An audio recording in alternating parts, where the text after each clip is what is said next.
Hi there and welcome back to my channel. So today I actually am starting my own tag, so I'm going to be talking about which perfume reminds me of each month or that I like to wear in that particular month. And I kind of drew inspiration from that perfume for each zodiac sign video that was going around a while ago. I might do that one in the future too, but I tag anyone who's watching, specifically Sarah Mays and Melissa Jean on YouTube. So let's get started.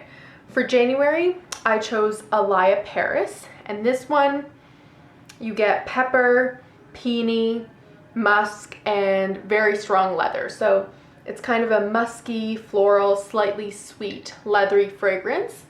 And I like to wear this in January and in the colder months because usually in the colder months I like to wear stronger, richer, deeper fragrances and fragrances that have kind of deeper and richer notes.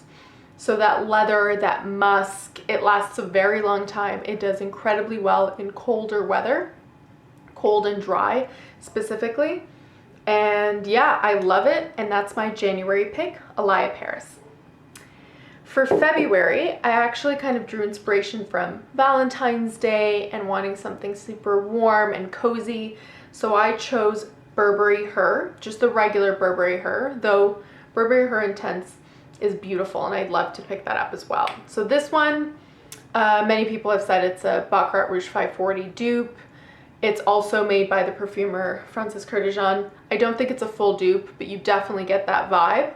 And I think he just drew inspiration from his own fragrance, from his own line. But this one's very strawberries and cream. It's ambery, it's jasmine, it's violet.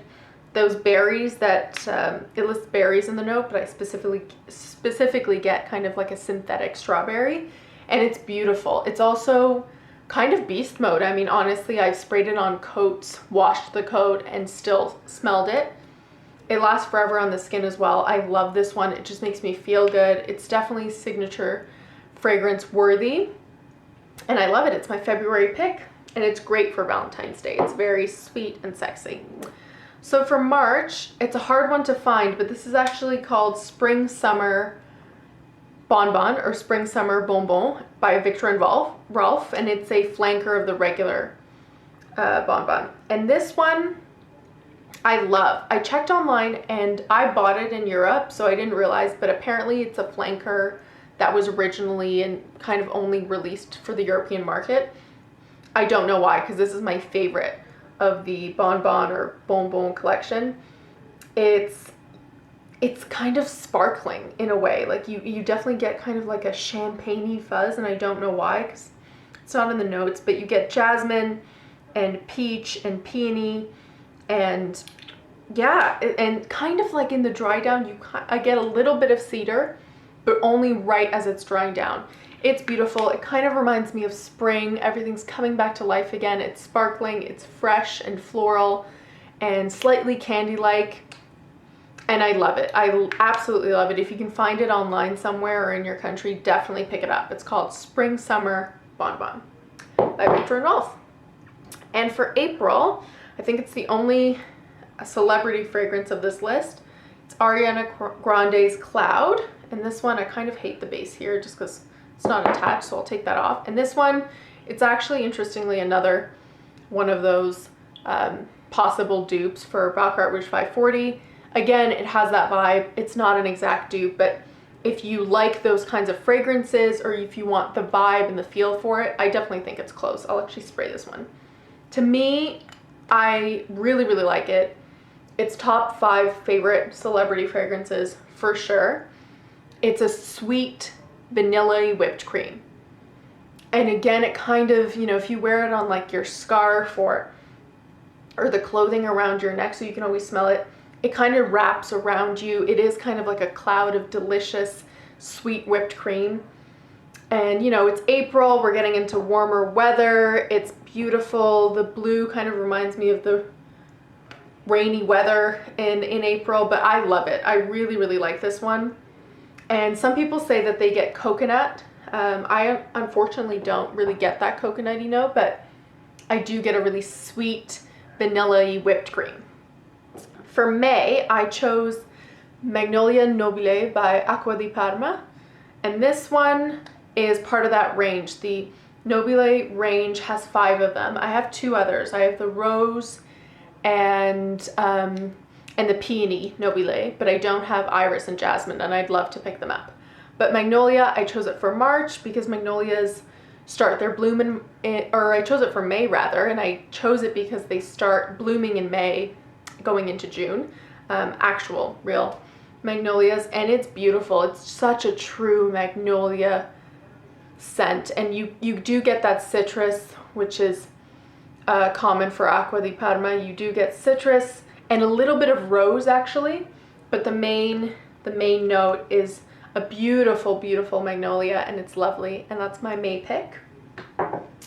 Then June, I was a little bit biased because my birthday's in June, so I did choose one of my favorites, but it does remind me of June as well. It's Bal D'Afrique by Byredo, and this was an immediate love. Right when I smelt it, I couldn't stop thinking about it. It's so unique. It's so everything, and it has so many of my favorite notes. It has neroli and violet and musk and kind of like a black amber. It's beautiful. I love this one, and it's watery, but it's warm. It's spring-like, but you can wear it, you know, all year. Honestly, I do wear this year round. It's one that I'll wear and continue to buy for the rest of my life, but it's just so ingrained with what I think I would like to smell like every single day. So Bal d'Afrique is my June pick.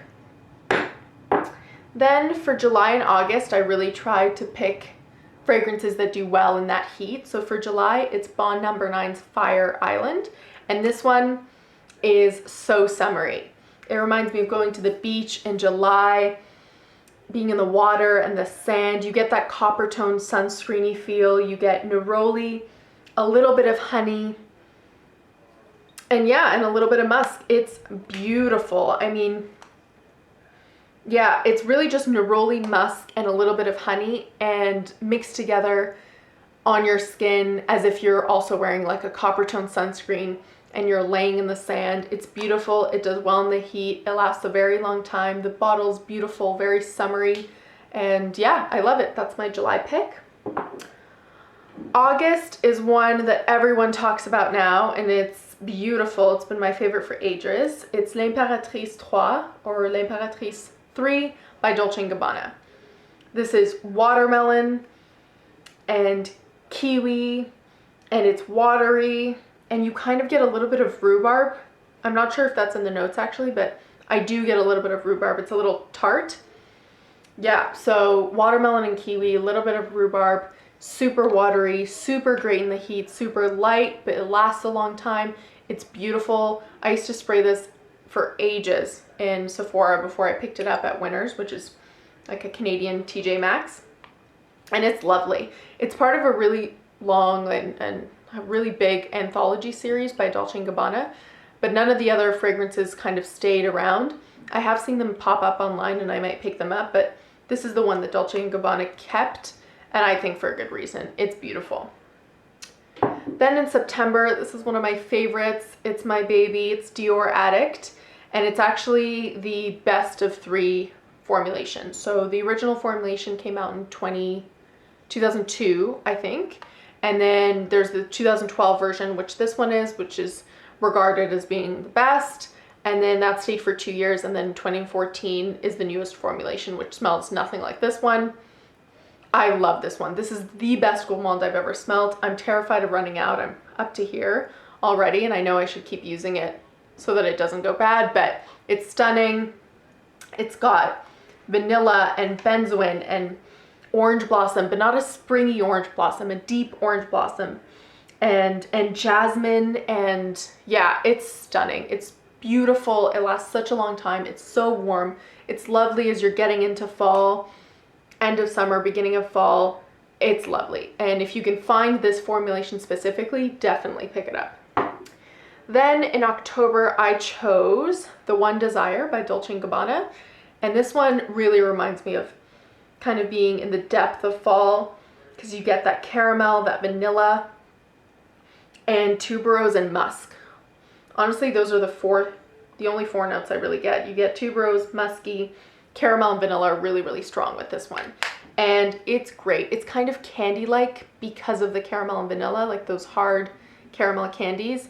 So it reminds me of Halloween, but it's warm, it's rich, it's, you know, it's musky, and the tuberose is that one really floral note that I get in it, and it's perfect for fall. So that's my October pick. November is a fragrance I don't hear about anymore, but it used to be talked about a lot, and it's Fatale Intense by Agent Provacateur, and that's a lingerie brand. And this one is unlike any other fragrance I've ever smelled, really. It's a cold fragrance. It's not warm like Burberry Her or the Dior Addict. It's quite cold, but sexy. And you get leather, you get, I think it said in the notes Szechuan peppers or something, but you do get a kind of a peppery kick, and amber or chili pepper maybe. Yeah, and amber. And I thought it was going to be a lot warmer and deeper of a fragrance, kind of like the Alaia, but it's not. And it's really interesting. It doesn't last that long on the skin. It fades quite quickly, but on clothing, it can last upwards of 12 hours, honestly. And it's beautiful. It's super sexy. Great for November, end of the year. It's lovely. And finally, for December, it's actually a men's cologne, but I wear perfume and buy perfume regardless of the gender that it's marketed towards. So this is 1 Million Prive for men by Paco Rabanne. And this one I do have to spray to kind of get out of here. And this one is so, it reminds me so much of Christmas. It's cinnamony and slightly incensey and definitely kind of a vanilla or tonka. And you also get kind of like a smoky note, but the smoke is kind of like a hookah smoke. If you've ever smelled that, it's like hookah smoke and cinnamon and vanilla, and the hookah actually might be one of the notes as well. It's beautiful. It's so spicy without being too spicy. It's warm, it's rich. It reminds me of Christmas and the holidays. It could be a really nice even candle from Bath & Body Works.